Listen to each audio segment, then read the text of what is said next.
Hej venner.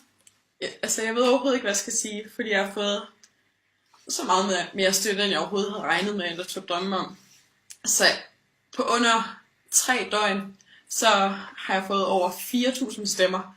Jeg synes, det er mega vildt i forhold til at skulle deltage i Polarekspressen. Lige nu, der mangler jeg ca. 1.300 stemmer op til hende, som ligger på førstepladsen. Og det er i morgen ved midnat, at vinderen bliver fundet i forhold til, at jeg skal deltage og repræsentere Danmark. Altså, så jeg håber virkelig, altså hvis I fortsætter med at dele og like og stemme, lige så meget som jeg har gjort det indtil nu, altså, så tror jeg altså, jeg når det. Ej, hvor er det vildt. Men ja, jeg ved ikke, hvad jeg skal sige. Please, hjælp mig. I morgen midnat.